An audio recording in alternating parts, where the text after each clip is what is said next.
7 years in the making, the long-stalled revision of the EU bloc's rules on migration may finally see a breakthrough.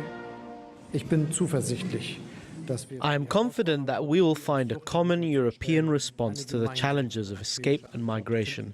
At the same time, we need to steer immigration in a way which allows foreign skilled workers legal access to our labour market. This also means that those who are not entitled to stay must return and be able to return to their country of origin. Speaking in Rome with his Italian counterpart Giorgia Meloni, who had just returned from Tunisia, a major transit point for Italy-bound migrants and refugees. Her mission to North Africa, an attempt to find a solution to stop scenes like this. Here, more than 60 migrants rescued off the Gran Canaria coast after being spotted clinging to a wooden boat. Meanwhile, hashing out the deal's fine print, EU interior ministers meet in Luxembourg.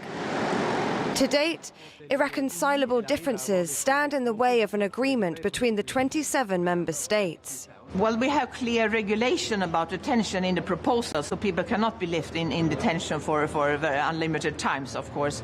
But it's true that the return rate needs to go up, and that's why I put so much effort on this.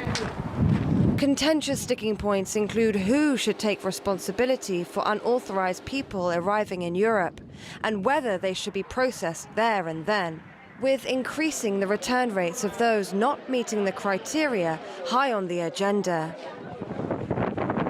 Overstretched countries bordering the Mediterranean, like Greece, which take the majority, say other EU member states should be obliged to lessen the burden by sharing the load or by financially contributing. What we want is to completely change the situation on migration. What this migration pact proposes is to say both registration and the asylum procedure at the borders, but also solidarity and work with immigration countries. It's a global package. Rising numbers have brought near 1 million individual applications for asylum in the EU last year alone, a leap of around a third relative to the previous year. These latest round of talks are a last-ditch effort, with a deal needing around a two-third majority. With stumbling blocks remaining, EU diplomats now gear up for an 11th-hour summit in 2 weeks' time. Shadia Edwards-Dashti, TRT World.